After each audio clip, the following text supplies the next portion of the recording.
दोस्तों, हिंदी मंजूषा चैनल पर आप सबका स्वागत है। आज विचार मंथन का विषय रहेगा मैडम सुधा मूर्ति। मेरे ख्याल में ऐसा कोई इंसान नहीं जो मैडम सुधा मूर्ति को ना जानता हो। तो आज विचार मंथन का विषय है सुधा मूर्ति, संघर्षों की अनोखी दास्तान। वैसे तो संघर्ष हर किसी की ज़िंदगी में आते हैं, लेकिन कुछ लोग ही होते हैं जो उन्हें पीछे छोड़कर अपना मुकाम बना लेते हैं और आम से बन जाते हैं खास।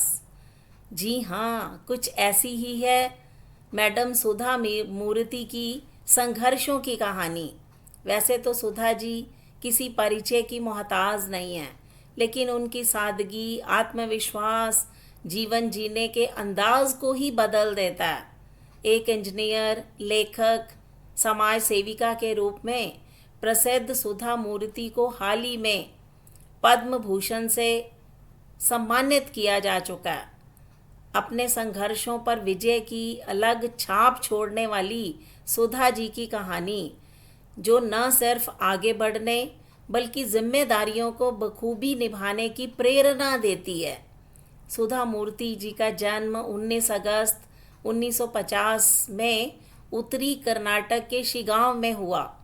श्री नारायण मूर्ति से विवाह से पहले मैडम का नाम सुधा कुलकर्णी था। उन्होंने बीवी college of engineering and technology Hubli से इलेक्ट्रिकल इंजीनियरिंग में स्नातक की डिग्री हासिल की।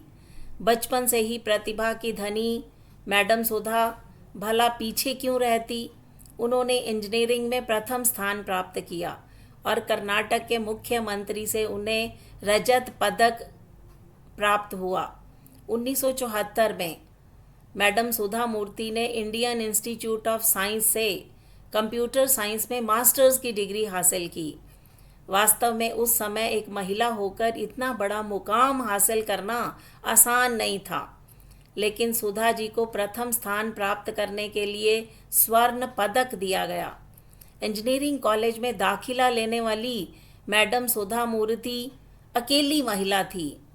1960 के दशक में जब हर क्षेत्र में पुरुषों का परचम लहराया जा रहा था, उस समय इंजीनियरिंग करना महिलाओं के लिए एक सपना था। लेकिन सुधा मूर्ति जी ने अपने सपनों को पंख दिए। उस समय इंजीनियरिंग कॉलेज में 150 विद्यार्थियों के बीच में दाखिला लेने वाली मैडम अकेली महिला थी। वहाँ भी संघर्ष उनके साथ चल रहा था। उनका कई तरह से विरोध किया गया, लेकिन सुधा जी ने कभी पीछे मुड़कर नहीं देखा। यहाँ तक कि इंजीनियरिंग कॉलेज के प्रिंसिपल ने एडमिशन के समय उनके सामने शर्त भी रखी कि कॉलेज में साड़ी पहननी पड़ेगी और उनके लड़कों से बात करने पर पाबंदी लगा दी गई। लेकिन सुधा मूर्ति के लिए ये सब बातें छोटी थी, क्योंकि उनका अपना अस्तित्व बनाना उनकी प्राथमिकता थी। इंजीनियरिंग की परीक्षा पास करने के बाद मैडम सुधा मूर्ति भारत की सबसे बड़ी ऑटो निर्माता company Tata engineering and locomotive Telco में काम करने वाली पहली महिला इंजीनियर बनी। सुधा जी ने टेल्को में ग्रेजुएट ट्रेनी के रूप में अपनी करियर की शुरुआत की। उस समय टाटा कंपनी में केवल पुरुषों को ही प्रवेश मिलता था, लेकिन सुधा मूर्ति जी ने इस चलन को बदलते हुए एक मिसाल प्रस्तुत की। जब सुधा जी पुणे में जॉब कर रही थी, तो उस समय उनकी मुलाकात नारायण मूर्ति जी से हुई। दोनों ने शादी की। नारायण मूर्ति जी अपना व्यवसाय करना चाहते थे, लेकिन उनके पास पैसों की तंगी थी। लेकिन मैडम सुधा मूर्ति ने उनका भरपूर साथ दिया। तो ये सुधा मूर्ति जी के संघर्षों की दास्तान है, जो कि अपने आप में विलक्षण है, अनोखी है, हम सभी को प्रेरणा देती है। सादगी से जीवन जीते हुए, संघर्षों से लड़ते हुए आगे बढ़ने की अनोखी दास्तान का उदाहरण मैडम सुधा मूर्ति जी ने प्रस्तुत किया।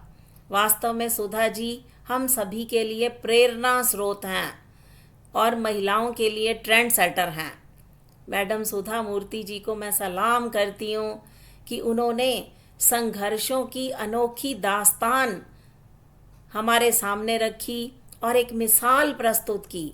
आने वाले समय में मैडम सुधा मूर्ति के द्वारा लिए जाने वाले फैसले लोगों का मार्गदर्शन करते रहेंगे। इन्हीं शब्दों के साथ मैडम सुधा मूर्ति जी को मेरा प्रणाम। आपको वीडियो कैसी लगी, इस पर अपनी प्रतिक्रिया दीजिए, चैनल को सब्सक्राइब कीजिए। मिलते हैं अगली वीडियो में, तब तक के लिए बाय बाय।